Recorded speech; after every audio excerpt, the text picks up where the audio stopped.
हम सब हंसी खुशी ज़िंदगी गुजार रहे थे कि अचानक हमारी खुशियों को किसी की नज़र लग गई। मेरे वालिद का नाम बशीर अहमद था। वो बहुत संजीदा मिजाज इंसान थे। हमेशा शलवार कमीज़ पहना करते। उनके चेहरे पर दाढ़ी थी। मेरी अम्मी का नाम शीला था। नशीली आंखें और लंबे लंबे बाल थे।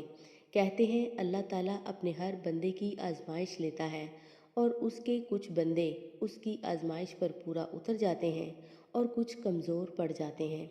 मेरी ज़िंदगी में भी एक ऐसा वाक़या हुआ जिसकी वजह से मेरी और मेरे भाई की पूरी ज़िंदगी बदल गई। मेरे भाई का नाम इकबाल और मेरा नाम सना है। मेरे अब्बू का पेशा रिक्शा चलाना था। अब्बू की आमदनी इतनी ना थी कि वो अम्मी की ख्वाहिशात पूरी कर सकें। रोज़ घर में नोक झोंक होती थी। अम्मी पूरा पूरा दिन घर से बाहर रहती थी।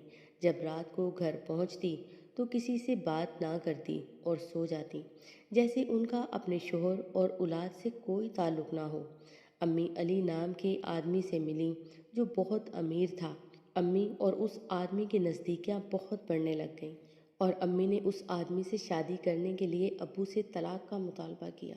अब्बू ने अम्मी को बहुत समझाने की कोशिश की कि तुम्हारी 2 साल की बेटी है और 4 साल का बेटा है, मेरा नहीं, कम अज़ कम इन बच्चों के बारे में ही सोच लो।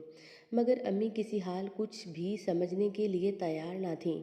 उन्हें सिर्फ अपनी ख्वाहिशात की परवाह थी और इसी वजह से मेरे वालिदैन की तलाक हो गई।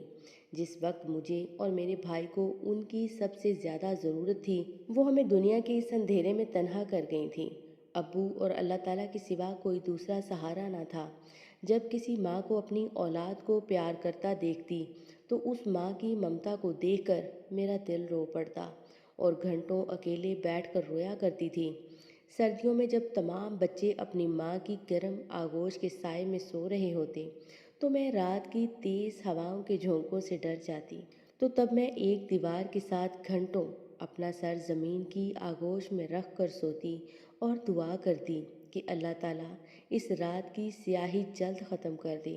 तकलीफ़ जब ज़्यादा होती तो जब अपनों से ज़्यादा गैर लोग हमें तरस खा कर ये कहते, ये लो खाना, हमारे घर आओ, खाना खा लो। कुछ लोग तरस खाकर अपने बच्चों के पहने हुए कपड़े मुझे और मेरे भाई को देते।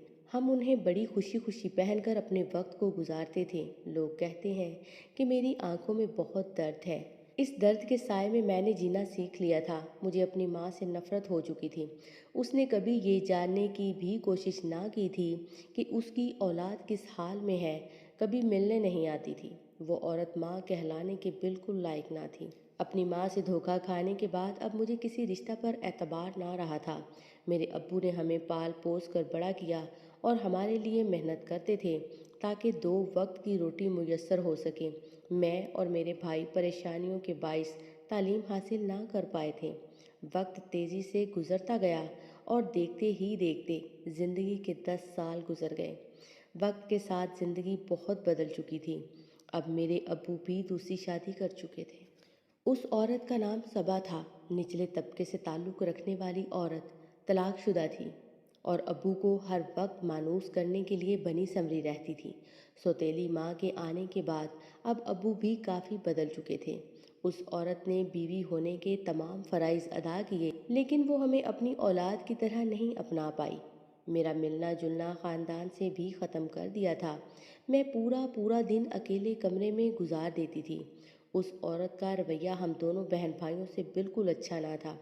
मुझसे पूरे घर का काम करवाती और खाना पकवाती और भाई को भी नौकरी पर लगवा दिया था, जहाँ गलत सोहबत मिलने की वजह से वो सिगरेट पीने का आदी बन चुका था और आहिस्ता आहिस्ता उसने सारे नशे करना शुरू कर दिए थे।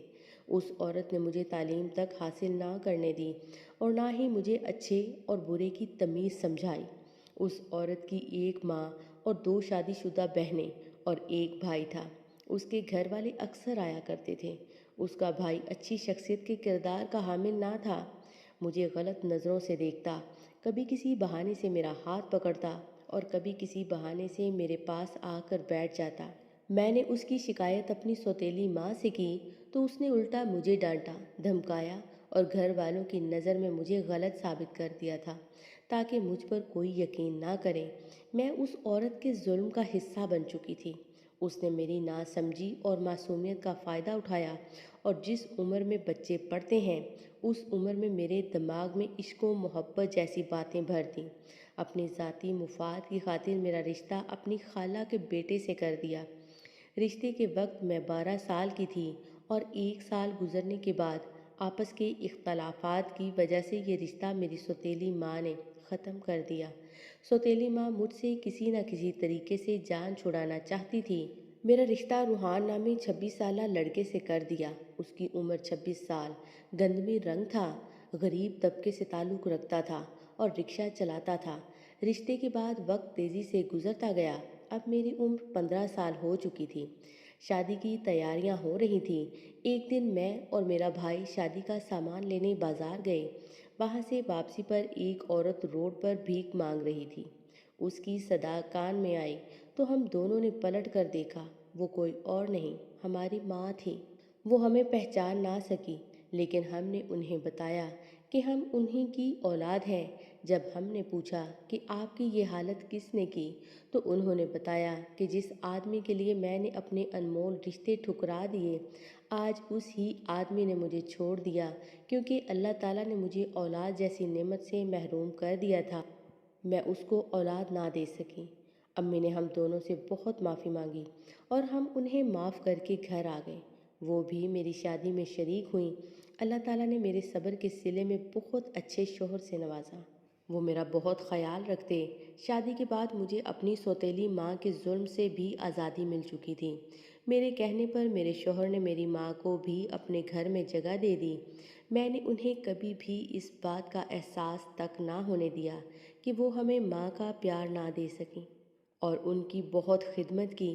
میں اللہ تعالیٰ کا بہت شکر ادا کرتی ہوں کہ مجھے اپنی اس نئی زندگی میں سکون، محبت اور وہ سب کچھ حاصل ہے جس کی مجھے چاہت تھی۔